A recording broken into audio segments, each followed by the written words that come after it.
araw sa inyong lahat mga banateros at eto na nga pag-usapan na natin ng mga may init na issue sa lipunan. Ay nako, grabe oh. Alam nyo, matindi ho ang mga nangyayari sa ating politik at painit na ng painit habang palapit na ng palapit ang 2028. Pero bago yan mga kababayan, baka naman pwede. Baka lang pwede na mag-like na kagad kayo, mag-subscribe kagad kayo. Ngayon pa lang. Kasi alam nyo ba, pag nag-like kayo at nag-subscribe kayo, malaking bagay yan sa algorithm eh. Agad-agad yan. Pag nilike ninyo, mabilis ang takbo niyan, kakalat kaagad yan. At masuplak natin ang mga katarantaduhan at kasinungalingan ng mga tanso vlogger, yung mga bayaran vlogger, yung dati naka-tricycle, ngayon naka-mustang na, di ba? Oh, at syempre yung dating naka-ano lang sa kubo-kubo, ngayon naka-condo na. Kasi nga, mga bayaran niya, mga hindot na yan. Alam mo na. Oh. Tapos siyempre may pangtsupa pa sila. Alam mo naman mga bayot yung mga yan eh.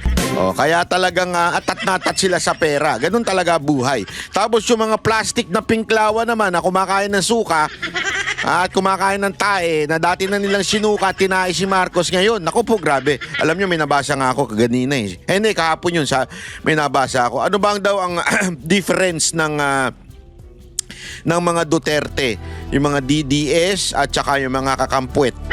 Alam mo ko ano, yung mga DDS daw noong 2022 nabudol. Naku po, patay tayo dyan. Ako, na-realize silang nabudol. Pero ngayon, panahon na ito, na-realize na nila at nagbago na sila at kaya bumabanat na muli sila kay Marcos. O yun.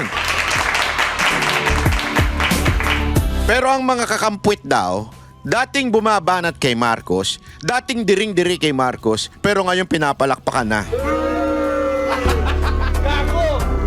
Mantakin mo, pinagtatanggol nila ang mga bata ni Marcos kesa sa dating binabanata nila ito, di ba? Bakit ganun? Ano to, pera-pera na lang talaga? Pero pansinin ninyo, karamihan dyan bayot. Bakit? Kasi yung mga bayot na yan yung mga naghahanap ng pang-chupageti. Hindi, walang biro. Alam mo, kasi yung mga bayot na yan, mga pervert yan eh. Yung mga vlogger na yan, hindi ko sinasabing lahat ng bayot. Ang sinasabi ko, yung mga vlogger na yan, mga kulang yan sa chupageti, kaya kailangan nila, so magpapabayad ngayon sila para makachupageti sila, di ba? Dahil sa pita ng laman, kailangan nilang gawin yan. Kaya ganun talaga.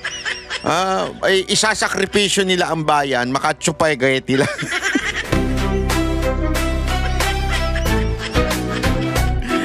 Ay! Muntik na tayo madulas-dulas dun ha. Nadulas na nga tayo noong una eh. Tapos ngayon nadulas pa. Anyway, eto na nga, pag-usapan na po natin.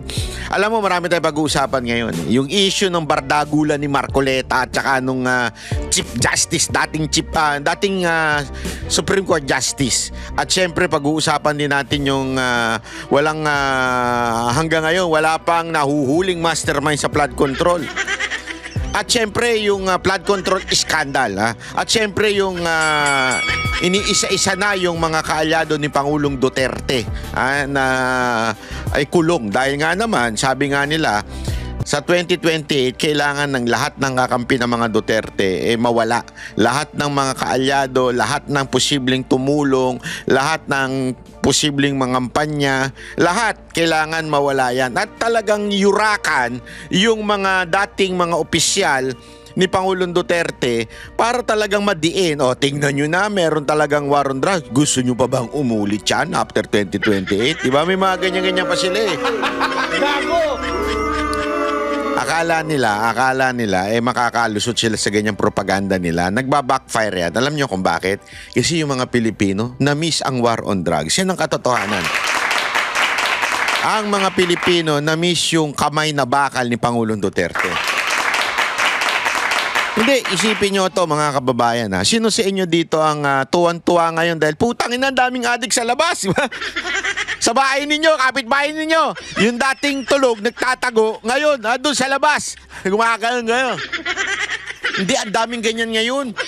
Walang biro, ang daming ngayon, talagang nasa karsada, mga lulong. Naku po. Parang wala silang kinakatakutan, ano? Dati kasi takot sila eh. Alam nila, may paglalagyan sila. Ngayon, wala na. As in, ano na sila, piyesta na sila. Eh, yung iba nga, tangin na, nagpo-post pa sa Facebook eh. Saka nakakita ng ganun.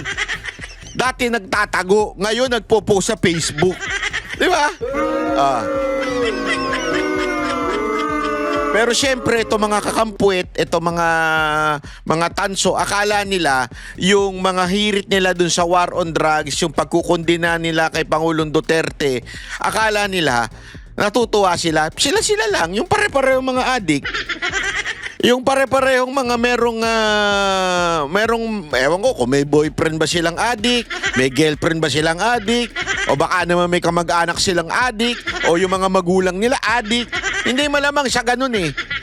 Alam mo ako, talaga sabi ko nga sa inyo, may mga kilala akong ganyan eh, yung mga galit na galit kay Pangulong Duterte kasi nasira negosyo nila. Nasira yung ano. Oo. Ngayon, buti nga ngayon, hindi ko na sila kakilala eh. Kasi sabi ko, dahil na, pag kayo nakipagkaibigan sa akin, umayos kayo ha, hindi pwede adik sa akin. Kaya ngayon, wala na yung mga hindot na yan, nagtatago na, hindi ko na alam kung asan sila. Hindi ko nga alam mga pangalan nila, yung totoong pangalan nila ha. Basta naririnig ko lang eh. Kasi nga, alam mo mga kababayan, nung panahon talaga ni Pangulong Duterte, takot na takot ang mga adik at pusher, drug lord. Ngayon, piyesta sila. Bakit? Saan ba nanggagaling yung droga? No, yung iba pa galing pa sa mga recycled, di ba? Mga recycle na drugs mula na nahuli ng kapulisan. Naku po. Tanungin ninyo, asa na yung mga nahuli? Ang dami mga recent mga nahuli na cocaine, party drugs. Oh, ang daming nahuli. Asa na ngayon yun? Di kasi nung panahon ni Pangulong Duterte, di ba? Ewan ko, ginagawa doon na sinusunog pa. Basta talagang inaano na, dinidispose kagad. Ngayon ata, nire-recycle eh. Ayun na ata nangyayari ngayon, nire-recycle. Bakit? Kasi, eto isipin ninyo bakit ang daming nahuhuli, ang daming nasasawata, nasasabat na mga droga, pero bakit talamak pa rin ang droga sa karsada? Hindi nyo ba naisip yon? Kung totoo yung sinasabi nilang pinakamaraming drogang naharang, pinakamaraming drogang nahuli, di ba? Sana pinakamarami o di dapat sana bawas na sa kalsada yan kasi marami nga eh. Hindi. Mas lalong dumami sa kalsada. Bakit? Malamang sa malamang, ninegosyo. Ninegosyo ng mga nakaupo. Hindi natin alam kung sino yung mga yun. Gago! Basta ang alam ko, yung nakaupo na yun, ganun-ganun yun. Di ba? Kaya nga akala nila yung pagdidiin dun sa mga kaalyado ni Pangulong Duterte kasi ngayon lumabas yung mga bagong listahan na kesyo ito daw ay ipakukulong mga ganyan-ganyan, di ba? Ito daw ay pagka lumabas ang warrant, sabi ba naman ni Claire Castro, anak ng wedding talaga to si Claire Castro, no? Wala sa ulog. Sabi ba naman ni Claire Castro, hoy, pagka nangyari yon, wala kami magagawa to enforce the law. Tanga lang, tanga. Meron na nga Supreme Court decision eh. Tanga lang, abogado ka ba o bobo ka lang talaga? Hindi totoo. Ito, panoorin niyo ito. At sinabi, ito. Obligado raw ang Malacanang na arestuhin ang mga sangkot sa Duterte drug war. Obligado daw Malacanang arestuhin. Obligado daw. Kung ano yung ginawa kay Duterte, papadala din daw. Naku po, patay tayo dyan. Basta't may ilabas ng arrest warrant ang ICC. Ito'y matapos ituloy ng ICC na kasabwat sa drug war ang ilan pang dating opisyal kasama ng si Senator Bongo. Sa kabila niyan, pag-uusapan pa ng mga senador ang dapat gawin kapag biglang ipinaaresto ang kanilang mga kasamahan. Narito ang aking report. Senators Bato de la Rosa at Bongo. Kabilang sila sa 8 pinangalanan ng International Criminal Court o ICC bilang co-perpetrator o kasabwat ni dating Pangulong Rodrigo Duterte para sa kasong Crimes Against Humanity kaugnay ng drug war. Pero ang tanong, sakaling maglabas ng arrest warrant kina de la Rosa at Co, protektado ba sila ng Senado?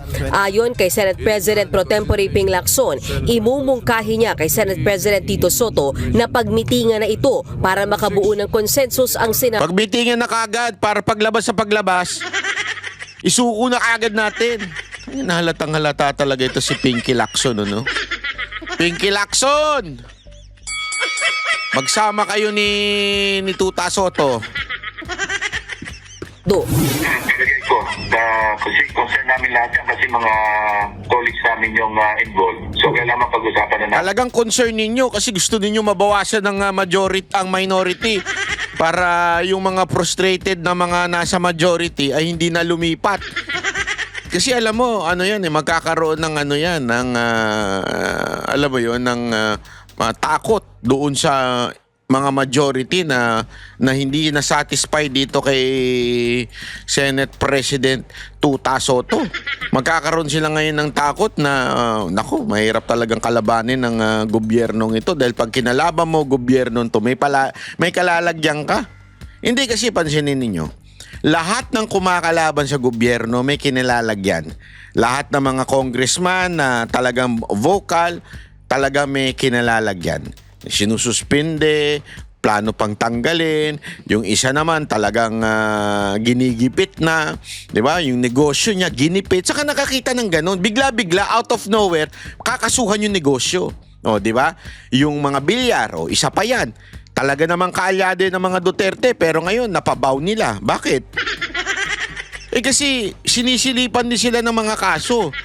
Grabe yung ano sa kanila, tirada sa kanila, medyo, alam mo naman, itong mga bilyar, may, sorry pero may pagkatrapo rin itong mga, buti pa yung tatay pero itong mga anak, medyo trapo ng konti. So takot, di ba? Takot talaga na banggay ang gobyernong ito. O edi, anong mangyayari dyan? Magkakaroon ngayon ng takot. Pagka talagang nag-oppose ka sa gobyernong to, yeah. Ngayon nga, meron pang mga vlogger na talagang, ako nga, siguro na-immune na sila sa akin dahil kahit anong kaso, puro dismiss, di ba? Pero ngayon, sinusunod, sino? Si ating Banateros na brother na si Sir Jack. Tanginang yan, no? Pati mga PWD, pinapatulan ninyo. Paano yung masasabing libelous yung sinabi niya? Hindi nyo nga naintindihan.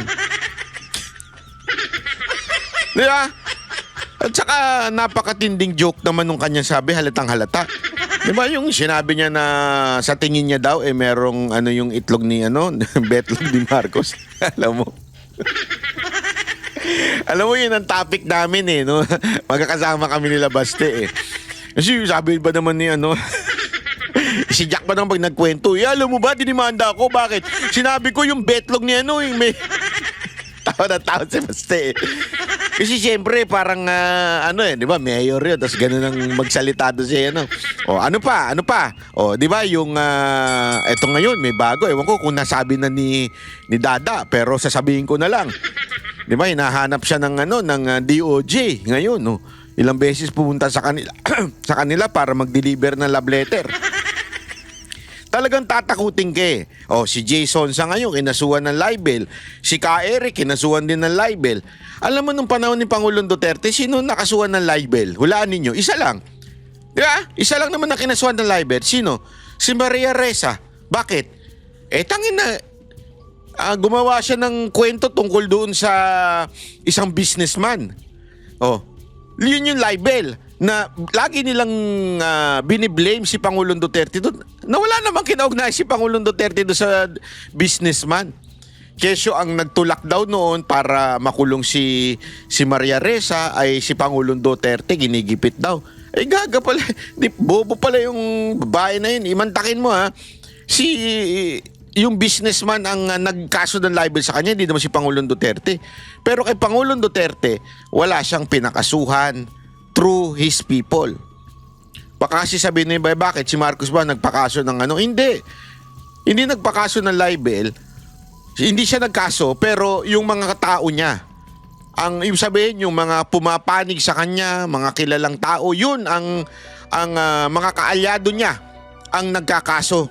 Ginagamit niya yung mga kaalyado niya magkaso kasi mahirap pag si Marcos ang magkaso kasi sinabi na nga ng Supreme Court dapat ang government official hindi onion skin, di ba? Nakita niyo naman yung desisyon ng korte dito sa kaso ko kay Ontiveros, di ba? Dapat hindi onion skin. Lalo na kung presidente ka. So hindi niya talaga yan gagawin. Pero yung mga kaalyado niya, kaliwat kanan ng kinakaso sa mga Duterte vloggers. Kasi they're preparing sa 2028. Tinatakot na nila. Ang akala kasi nila matatakot. Hindi sa totoo lang akala nila matatakot. As a matter of fact, lagi ko nga sinasabi kay Boss Dada ito tsaka dun sa mga kasamahan ko Badge of honor yan. Yang kaya kayo na ako, marami na akong honor, hindi ko na kailangan yan. Marami na akong honor, oh. Actually, na ako, salutatorian na ako Valedictorian na ako pagdating sa libel Mantakin mo sa dami ko na. Dali, bibilahin ko lang Chotomate ko dasay. Na sobrang dami, hindi ko na mabilang. Basta marami, more than almost 10. Mantakin mo almost 10 yung nakaso sa akin. Kaya na ako kung badge of honor, hindi badge of honor. Kung badge of honor yan, ibig sabihin valedictorian na ako. Ngayon, ipapasa ko na ang corona kay Sir Jack at saka kay Boss Dada. Sila naman ang kasuhan nyo, ha? Para masaya. Peace. Magagalit yung mga kamag-anak sa akin nila Sir Jack. Talay. Namin.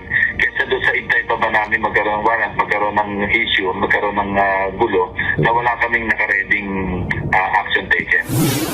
Kabilang daw sa dapat mapag-usapan ay ang immunity sa aresto ng mga senador habang may sesyon ang Kongreso, sang-ayon sa nakasaad sa saligang batas. Pero may limitasyon daw kasi ang immunity na yan na maa-apply lang para sa mga kaso na ang parusa ay 6 na taon pababa ang pagkakakulong. Eh sa ngayon, hindi pa naman natin alam kung ano yung lalamanin ng warrant of arrest kung sakali ma-issue, kung ano ba magiging parusa doon. Opo. So again, mananay pa rin yung ating konstitusyon. Gagalang natin ang ating konstitusyon. Higit sa lahat, kaysa doon sa warrant of arrest na inisyu ng International Criminal Court. Base raw sa konsultasyon ng senador sa legal experts, kailangang dumaan muna sa local court sakaling maglabas ng arrest warrant o summon ang ICC. Yan daw ang magpoproseso at magdedesisyon kung dapat bang maglabas ng warrant o hindi. Pagilinaw naman ni Lacson, hindi niya pinoprotektahan sina De La Rosa at Go.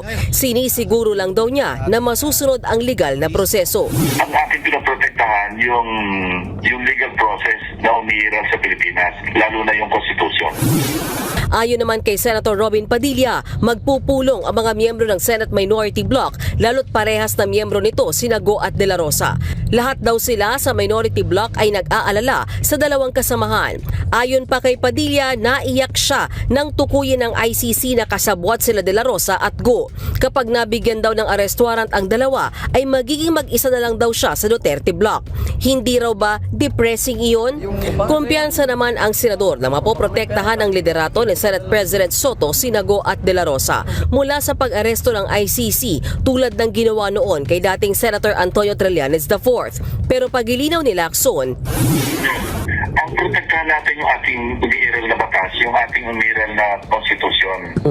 Hindi tayo dapat magprotekta kung kanino man.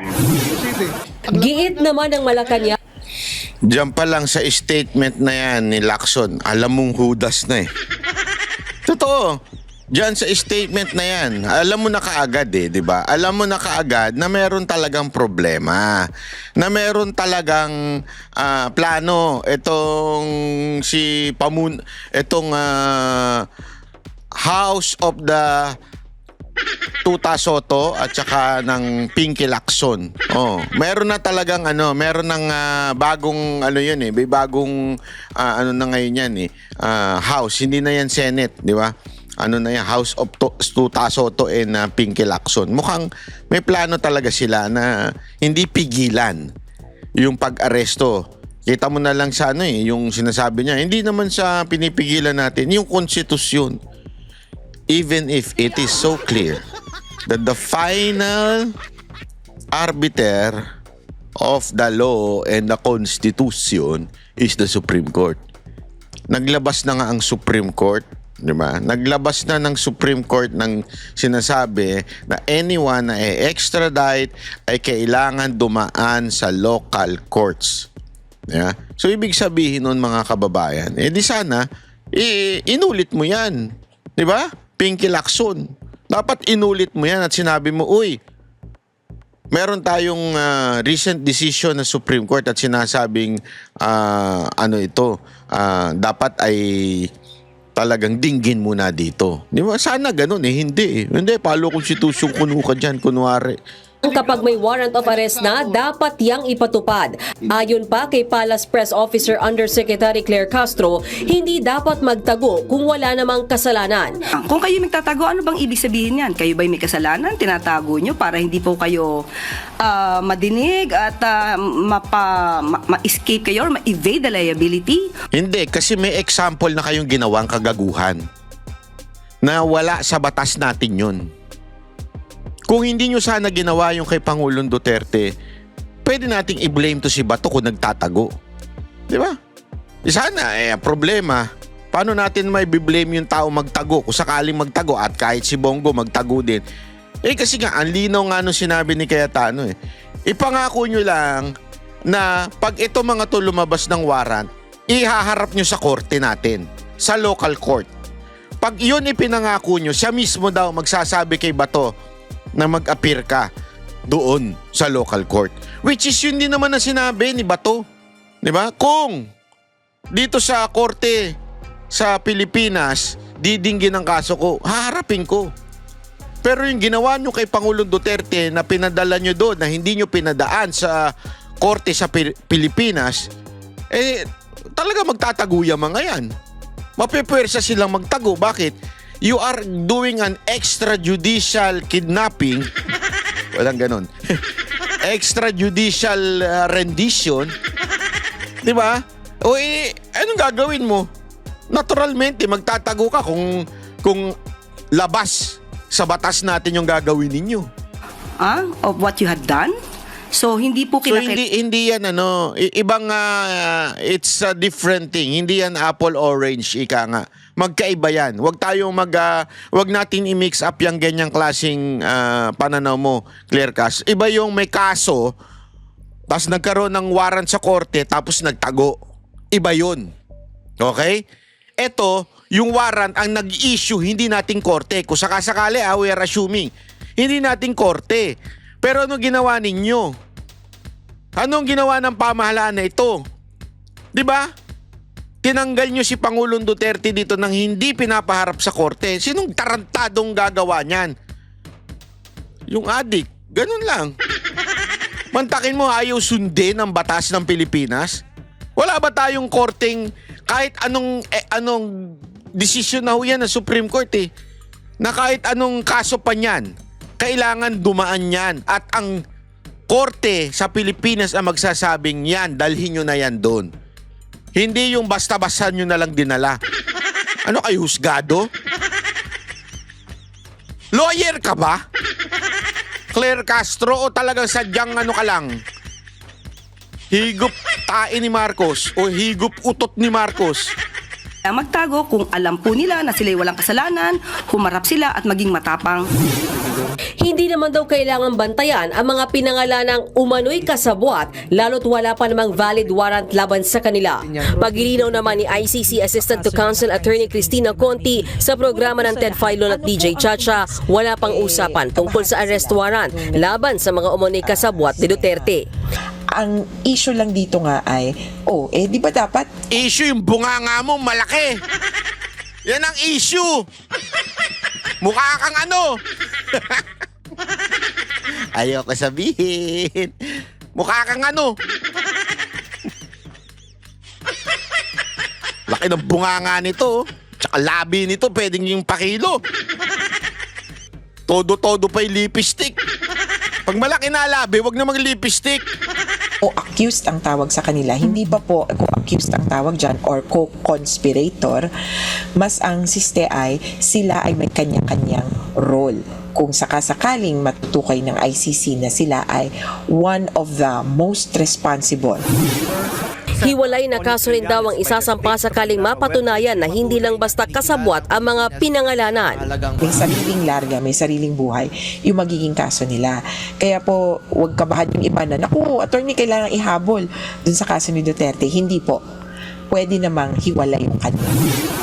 Una nang itinanggi ni Senator Go ang mga aligasyon matapos ilabas ang naturang dokumento. Wala raw basihan, one-sided at wala ring kinalaman sa kanyang pagiging special assistant kay Duterte ang nasabing akusasyon. Samantala, hanggang ngayon, wala pang pahayag si Senator De La Rosa na hindi pa rin papasok sa Senado mula nang umugong na may arrest warrant na siya sa ICC noong November 2025. Nagbabalita mula sa Frontline, Mean Los Baños, News. Eto ha. Ito yung mas magandang, mas mahabang paliwanag kung sino yung mga akusado. Kasi ang binanggit lang dyan, si Bato at saka si Bongo. Meron pa, marami. Marami silang co-accused.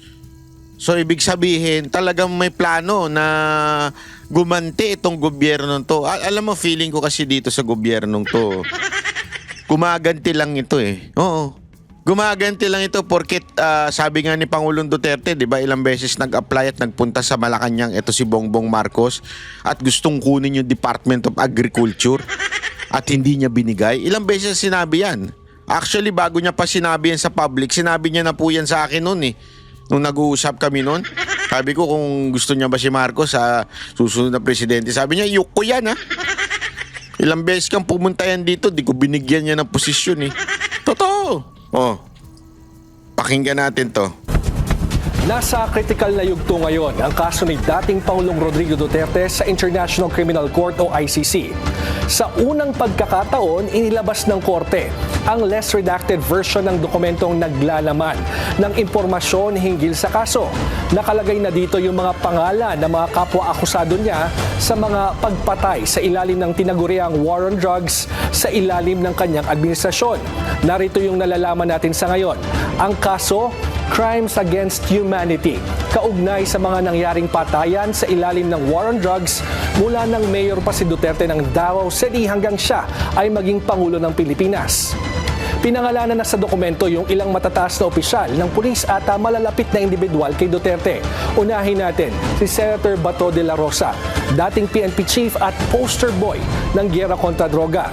Dati rin siyang hepe ng Davao City Police. Sa ngayon ay nagtatago siya sa gitna ng mga balitang naglabas na ng warrant of arrest ang ICC laban sa kanya. Ang namayapang si General Camilo Cascola naman ay sinasabi ding hepe or chief architect ng Oplan Double Barrel na siyang batayan ng Oplan Tokhang ng PNP nang siya ay pinuno ng Directorate for Operations. Naging finance chief din siya ng PNP Davao Region.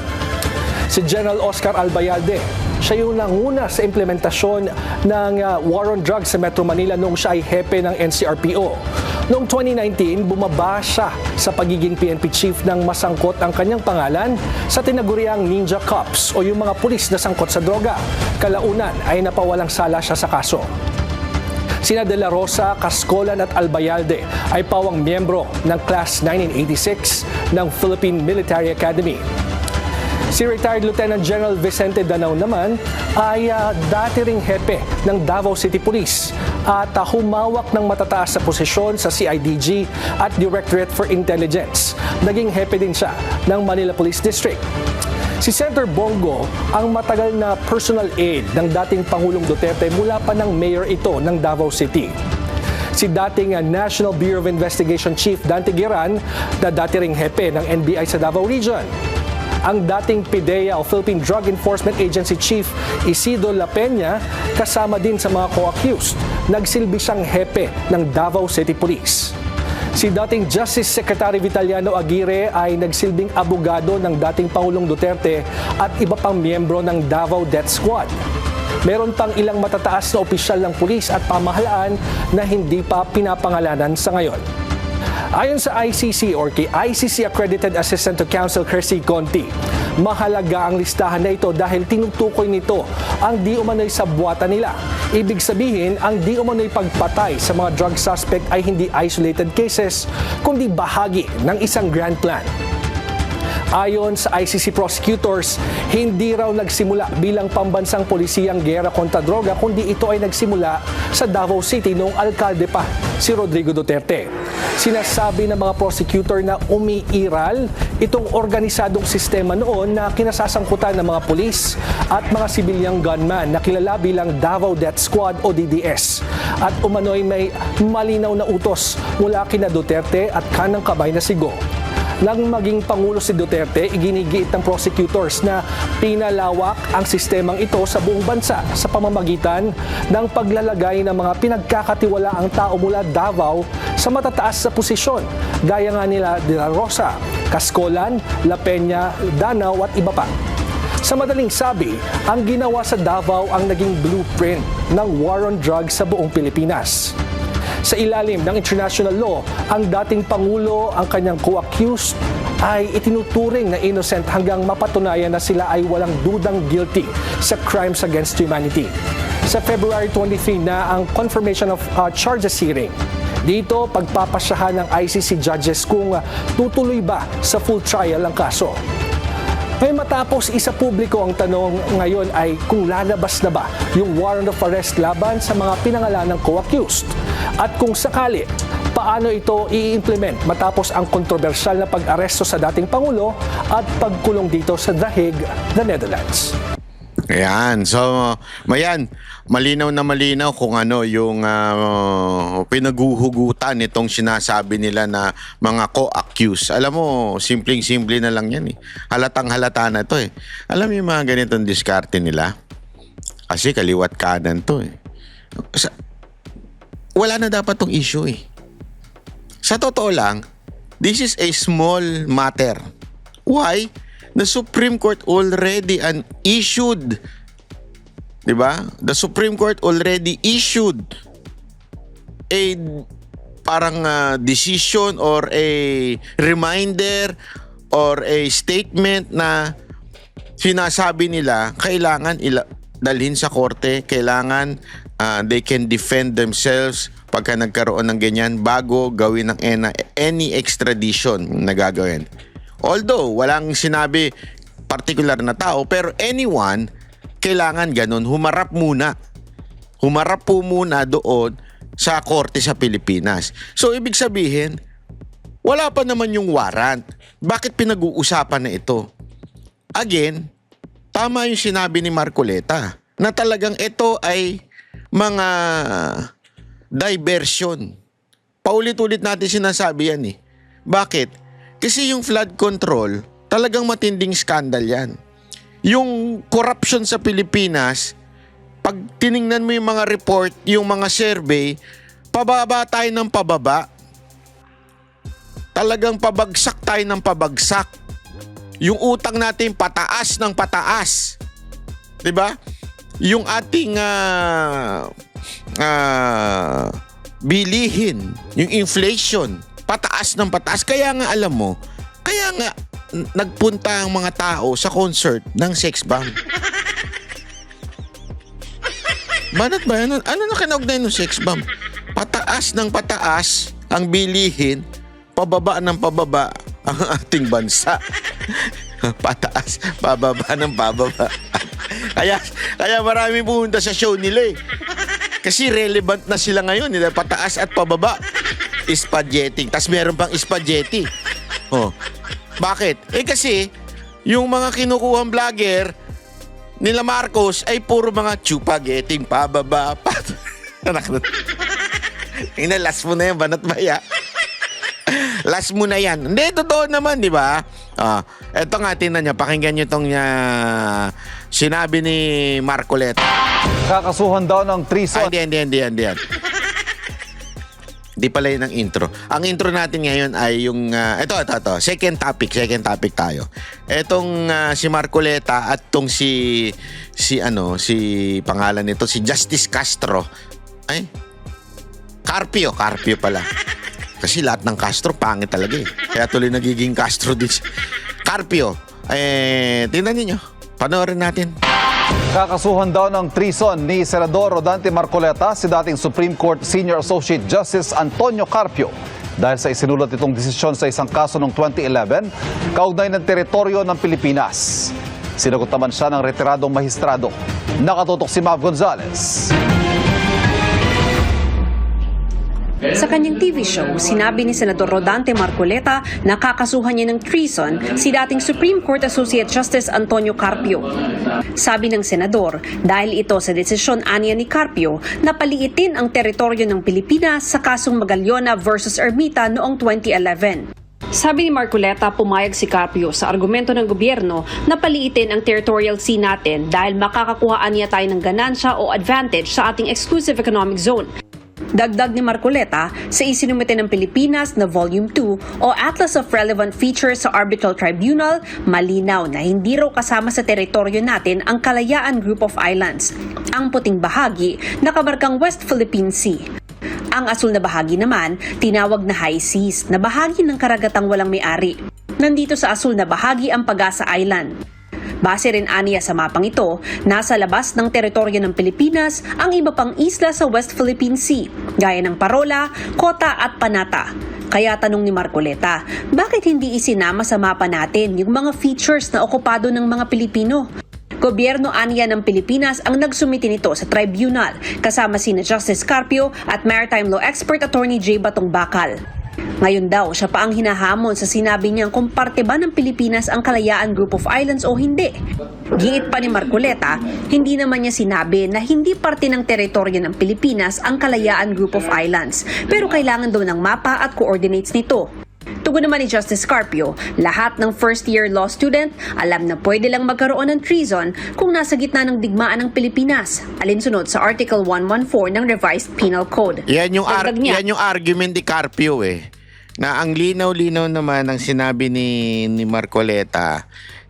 Sinabi niya yun kasi in a way, parang sa paliwanag nga niya, parang ito ay treason dahil doon sa ginawa ninyong mapa na hindi kasama yung mga island na yon, parang yung pinamigay. Yun lang ibig niya sabihin.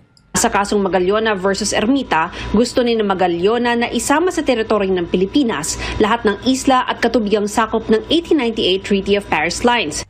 Ito ang tratadong nagtapos sa Spanish-American War at naglipat ng Pilipinas at iba pang kolonya ng Espanya sa kontrol ng Amerika. Pero ayon kay Carpio, malinaw na labag sa UNCLOS at customary international law kung isama sa Philippine territorial waters ang lampas sa 12 nautical miles mula sa archipelagic baseline natin. Masasama rin daw rito ang malaking bahagi ng exclusive economic zone at maliit na bahagi ng high seas, bagay na labag din sa UNCLOS. So sinabi nito, palusot niya kasi, kaya hindi daw sinama yung mga island na yun kasi parang hindi pwede kasi labas na yan sa atin. O di para mo na rin talagang sinabi. Bakit natin ipinaglalaban ngayon kung sinasabi mo pala na merong decision o merong ganitong pamantayan na bawal isama yun. O edi sagot mo, tanong mo, yung pinaglalaban ninyo, sabit. Alam nyo pala kaya nga ang sinasabi ni Marcoleta, yun nga yun yun na yung problema. Diba? Yun yung problema. Hindi pwede according to etong sine-explain ngayon ni Carpio. Hindi pwede. Kaya nga, dapat ipaglaban natin yung mapa, bagong mapa. Yun yung sinasabi ni Marcoleta. Mamaya, papaliwanag natin yan. Itong mahina rin kasi talaga ito Kung kinatigan aniya ng gobyerno sina Magallona, tsak na i-dismiss agad ng arbitral tribunal ang kaso natin dahil magiging kapareho lang natin ang 9-dash line ng China na labag sa UNCLOS at international law. Sabi naman ni dating Senador Francis Tolentino na author at sponsor ng Republic Act 12064 o Philippine Maritime Zones Act, hindi na kailangang gumawa ng mapa ng Pilipinas. Wala po nagre-require sa atin mag-produce ng mapa. Iba po ang mapa. Ang mapa po ay cartographic drawing lang po yun. Ang pinaka-precise po scientific ay yung coordinates na na-produce po natin. Yun din. Wala din nga Sang-ayon sa Republic Act 9522 noong 2009. Nakaayon aniya sa UNCLOS lahat ng nilalaman ng Philippine Maritime Zones Act. Nang tanungin Alam mo, ang gulo-gulo nila, Iba-iba sila na sinasabi. Ito daw, kesyo meron daw tayong batas. Alam mo, ito ang problema kasi. Yung batas, applicable sa bansa natin. Ang sinasabi nga ni Marcoleta, dapat ibigay na natin yung coordinates doon sa UNCLOS kasi sila yung magdidesisyon doon Ibigay na. Hindi pwedeng dito lang. Hindi pwedeng kaya nga 'di ba? Bigyan natin ng coordinates hanggang ngayon wala pa. Bakit? puro tayo paglalaban. Wala namang pinaglalaban talaga. Kung makakatulong ba ang hamon ni Senador Marcoleta na debate, Gugulo lang. They're entitled to Ito panoorin nyo to, napakaganda ng paliwanag ni Marcoleta dito. Ito ngayon ang viral na pinag-uusapan, yung mapa ng West Philippine Sea, dahil si retired Justice Antonio Carpio, sa isang statement, sinabi niya, there's no need to announce coordinate of outer limits of EEC. Na sinagot naman nung maraming mga eksperto, ang sabi niya, mali ka dyan. Dahil dapat alam mo ang boundary, yung limit. Kung hindi, lalagpas ka nga dun sa mga neighbor natin na meron ding teritoryo. So magkakagulo kung susundin natin itong gusto mangyari ni Justice Carpio. Tama, kaya nga pinipilit kong linawin yun. Opo. Ayaw kong mailigaw, ayaw kong mapaglalalangan o madaya ang ating mga kababayan. Hindi ba maganda kung linawin natin kung hanggang saan ang hangganan? Kasi marami nagsasabi, atin ito, West Philippine Sea. Hindi mo ba nakita? May mga digital billboard dyan sa EDSA. Marami, O isa sa amin, sa Senado, ang naglagay. Bida-bida. Sabi niya, West Philippine Sea, atin ito. Napakamahal ng mga digital advertisements na yun, Nelson. Kaya, sa pagtatanong ko na yun, bakit mo ako babansagan na traidor? Meron ba ako sinasabing ka-traidor doon? Hindi naman sinabing sa China ang West Philippine Sea. Wala naman ako sinasabi. Sinasabi ko lang, linawin natin. Kasi, tingnan mo, Nelson, kung tayo lang, alam ba nandito tayo sa studio? Atin ito. Ay, alam naman natin lahat ito. Kasi may mga... Sino bang kukontra dito? Wala kukontra. Okay. Ngunit kapag ang pinag-uusapan, ito karagatan, dagat, na disputed pa ng napakaraming bansa, paano tayo haharap sa International Tribunal pagdating ng araw? Amin ito. Yun ang sasabihin na natin Kasangkot na sila Hindi, amin ito. Patunayan nyo, sabi nila. At saka, Sen, ito mahirap talaga. Dito sabi mo, sa studio, atin ito, kita mo kasi yung boundary. Tayo, alam natin. Tayo kasi domestic. Tayo. Ngayon, pagdating sa labas. Pagdating sa dagat, lalo na. Sa dagat. Kaharap na natin ang maraming mga nang-aagin. Hindi lang naman tayo ang claimants Marami tayong claimants. Vietnam, China, Malaysia, Taiwan. Di ba? Okay. Kaya ako tinatanong hanggang saan. Ngayon, para tayo ay magkaroon na ng ganap na pagkaunawa, ayan na. Kinuha ko na mismo yung volume 2. Ito yung annex ng ating Philippine Memorial. Ito yung petisyon na isinabmit natin sa tribunal noong 2022. May kinalaman nung makuha sa atin yung Baho de Masinloc.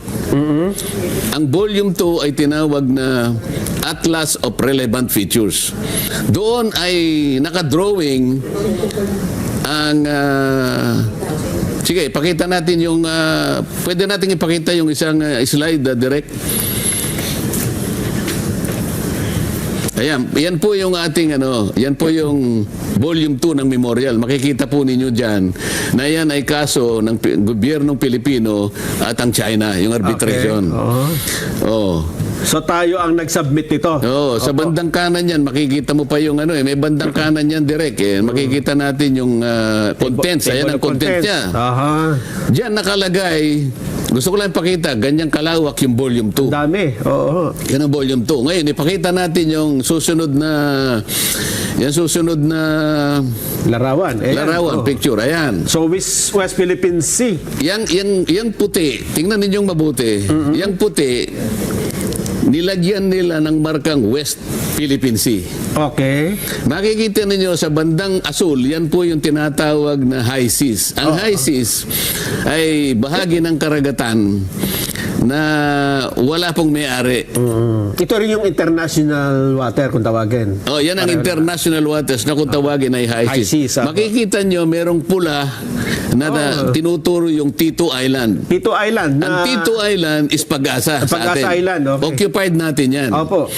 Sa ngayon, sa distansyang sinukat mismo ng ating pamahalaan, ng ating gobyerno, 227 nautical miles away from the baseline sa ating archipelago. archipelagic baseline. Itong Oo, pag-asa. kaya nga lagpas sa ating 200 nautical miles EEZ. Oo. So, nasa labas po siya. Nasa labas, pati Okay. yung parola na kung tawagin ay Northeast K, 240 naman yon. Nautical miles away from the baseline. Yung Kota, kung tawagin ay Lawita, 207 naman. Yung Panata, ito yung Lankiam K, 203. So makikita mo, Lagpas lahat. lagpas lahat, pero gusto kong malaman nyo, hindi po akong gumawa niyan. Sino? Ang gobyerno ang gumawa. Sila po sumukat dyan. Yan po yung distansya. Ang gusto ko lang mapansin po ninyo, bakit, nawala. Balik mo! Nawala yung mapa. Bakit po hindi nila sinama yung mga features na occupied natin? Yung KIG. Yung KIG. Kasi po may mga features dyan na tayo po yung nag-occupy. Okay? Tayo nag-occupy. Malinaw na malinaw po na hindi nila sinali. Okay. Bakit ako po ba ang gumawa niyan? Hindi po. Sino gumawa? Ang ating gobyerno ang nag-submit yan sa tribunal. Sino ba? Nung i-submit niyan, kasama po si Justice. Nakikita ninyo yung mga island na nandun sa blue? 'Di ba? Nakikita nyo? Hindi sinama. Dapat, kasama dapat yan doon sa kiniklaim nating West Philippine Sea. Ang problema, high seas na yon, yung international water. Kaya marami nagkiklaim. Dapat, kasi sa China, ang ginawa nila, inikutan nila yon. At sinabi ngayon ng UNCLOS na hindi tama yon, yung dash line na yon. Okay, hindi kinikilala. Tama yon, hindi natin kinikilala din. Ang punto dito, tayo, bakit hindi natin isinama yung island na nandun sa kulay blue, makikita ninyo, di ba? Bakit din natin sinama? Yun ang punto ni Marcoleta. Simple-simple lang ng punto niya. Hindi ko maintindihan. Di maintindihan itong mga gunggong natin. Carpio, katulong si Attorney Batong Bakal. Silang dalawang may pakana nito? Kasama sila sa team eh. Bakit hindi nila alam? Ngayon, bakit po ako ang sinisisi nila na traitor samantalang sa mapa na yan, sila mismo ang hindi nagsama sa Kalayaan Island Group? Ayan po, malinaw yun. Kasi kung akong gagawa ng mapa, isasama ko po yun. Hindi, sabi nyo nga labas nga sa EEC. Paano mo isasama? Ay ba, ako nang gagawa ko. Kaya nga ilalaban ko nga Ibinodrawing ko nga yung dahil inilalaban mo nga yung teritoryo. Kaya nga sasabihin ko siguro kung magkakatapos-tapos kami. Itong isang puti na to kako. West Philippine Sea 1. Okay. Yun namang isang nasa loob. Yun namang medyo kako ganito. Lalagyan ko ng West Philippine Sea 2. Ayun. Para sa ganun masakop ko. Kakatulungin ko yung number. Tulungan mo ako dito. Ilaban natin. Sino po ang unang nag-alis sa Kalayaan Island Group sa mapa ng West Philippine Sea? Sila po. Tapos ipipilit nila dapat kasama. Sino po ang traidor? Oo nga, Yan po igawa nila eh.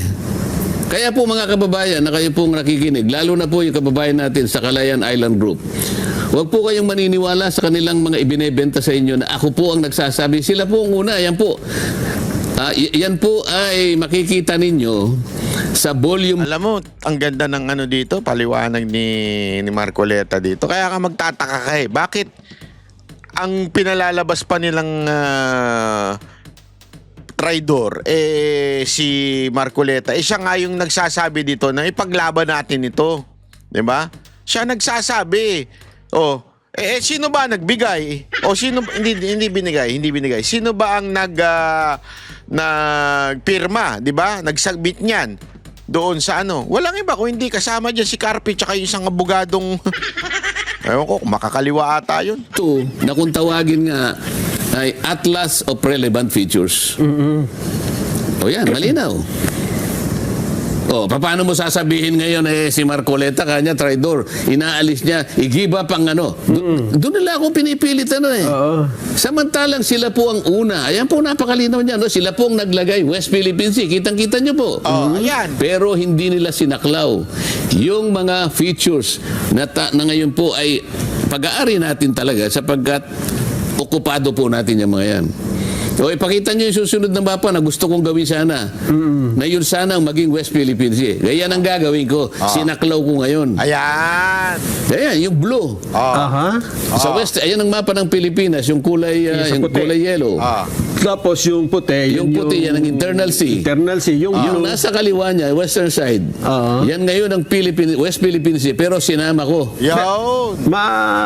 Mapapa... Nakita ninyo, ayun kasama na ngayon yung island. 'Di ba? Mamaya ipo-focus pa yan. laki ba natin nito? Ipalakihin mo nga yan. I-zoom mo ng yan. kaunti. So ito ang...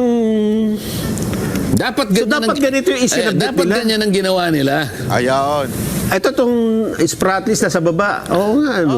Kasi makikita mo dyan, masasama pa yung mga malalayo talagang features. Pero kasi dahil meron silang territorial sea, pipilitin ko ang NAMRIA, humanap ka ng malilit na bato para maidugtong natin talaga yan. Di ba Sen, bawal nga ito dun sa 2016 arbitral ruling na hindi mo pwedeng... Ilalaban ko nga kasi ito nga nasakop na natin ang high seas, Nelson. Okay. Bakit? Ito itatanong ko sa kanila. Doon sa kaso ng United Kingdom at saka yung Mauritius. In-enclose nila yung Chagos Archipelago. Nakakuha sila sa high seas. Kaya kailangan nilang i-deposit eh. So ilalaban mo lang talaga. Pagkatapos meron pang isa. Yung Brazil. Yung St. Peter at saka St. Paul, in-enclose niya. Nakakuha siya uli sa high seas. Kagaya ng gagawin natin, makakakuha tayo eh. Ngayon, hanggang ngayon wala pang nag-o-object sa ginawa ng Mauritius at saka ng United Kingdom at saka sa ginawa ng Brazil. Ang problema, Sen, nag-submit na sila nung hindi kasama yung KIG. Anong epekto nun? Hindi yun. Ang galing may example pa may jurisprudence pa. Diba? Kaya alam mo, may punto si Marcoleta dito eh. Nag-submit kasi sila mali nga eh. May ano ba yun? May epekto ba sa batas yun na ito na sinabit mo tapos... Yung doktrina ng estoppel.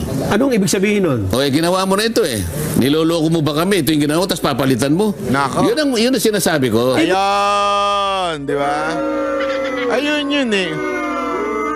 Sabihin sa inyo, ginawa nilang mapa ni na Carpio at ni Batong Bakal. Hindi mo sinasabing silang gumawa. Yung Kasama sila nung isubmit nila ito. Nagpahina sa ating claim. Siguro. Bakit?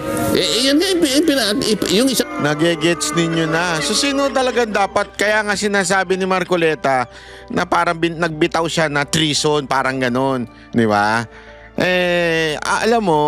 Alam naman ni Marcoleta na hindi pa pwedeng yun yung ikaso. Kaya lang sabi niya nga doon sa programa din, sinabi niya yun para ibigyan diin na ikaw ang naging traidor. Hindi ako. Huwag mong baguhin ang istorya. Yung mapa, hindi yan. Yung mapang yan ang gusto ko sanang isinabit nila. So dapat nung nakita nila yung isasubmit ito, tinutulan dapat nila yon gaya ng pagtutol nila sa inyo ngayon. Sana. Tingnan mo. Yung mga sinasabi ko sa yung nagtangka na kumuha ng parte ng high seas, wala pang nag-object hanggang ngayon. Maski ang Amerika hindi nag-object. Ganun ba?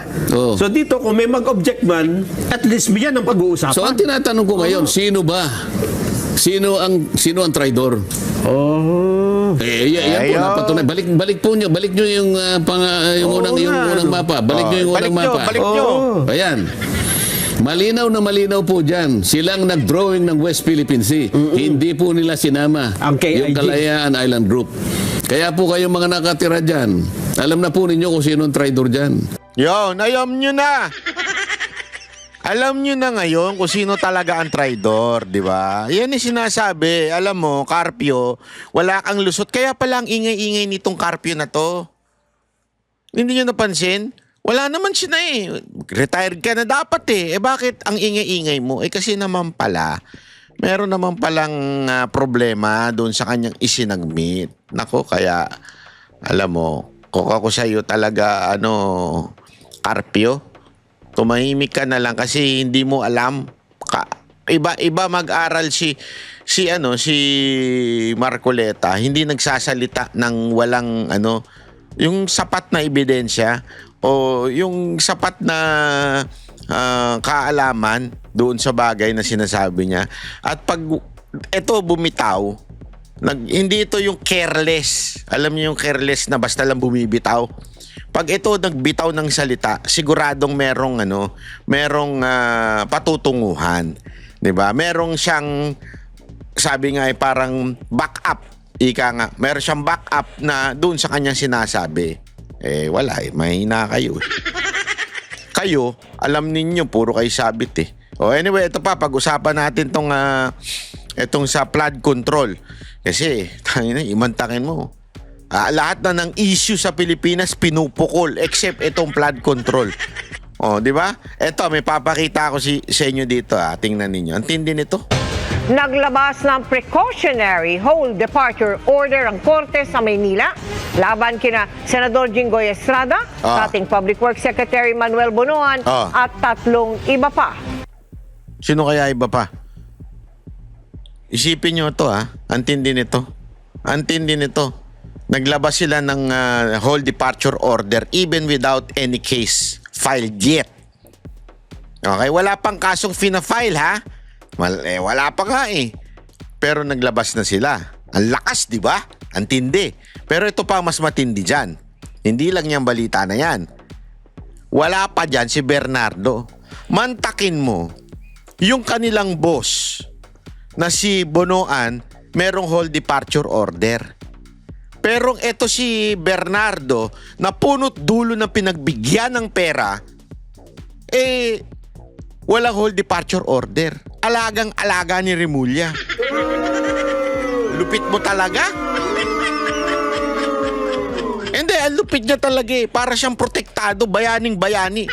Pero kasi tandaan ninyo siya yung pinaka-funnel Ano ibig ko sabihin? Lahat naman ng sasalita, lahat ng mga opisyal nila, ang tinuturo, pupunta lahat sa kanya. Yung pera. At inamin naman din niya. Tapos, tsaka ibibigay doon sa sekretary, tapos kay ganito, kay ganire, kay kani-kanino daw niya binigay. Pero ikaw yung pinaka talagang itinuturo. 'Di ba? Lahat ikaw. Bakit ikaw ngayon ang parang bida? Parang ganito lang yan Ito parang ito yung pinakamatinding analogy dyan Kunwari, ikaw kriminal ka.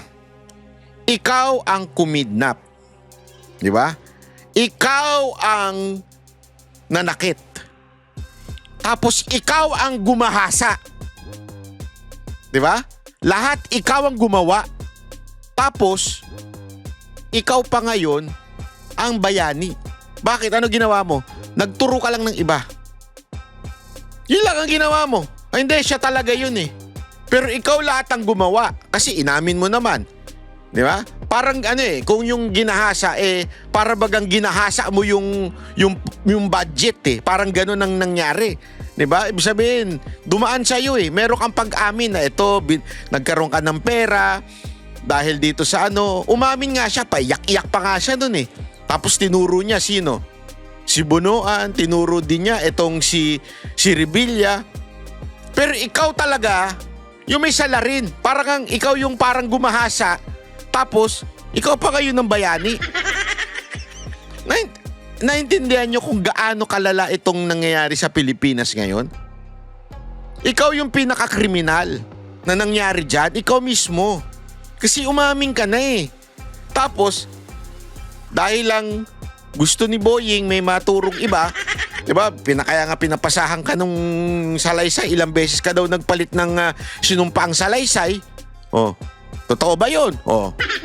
May impormasyon ako, iba't ibang salaysay daw ang Tapos mantakin mo, ikaw yun Tapos ikaw na ngayon ang bayani. Pagkatas ka magtuturo. Pero ikaw ang nag-commit nung crime na yun. In this particular case, doon sa analogy ko, ikaw ang gumahasa. Pero dahil nagturo ka, inutusan niya ako.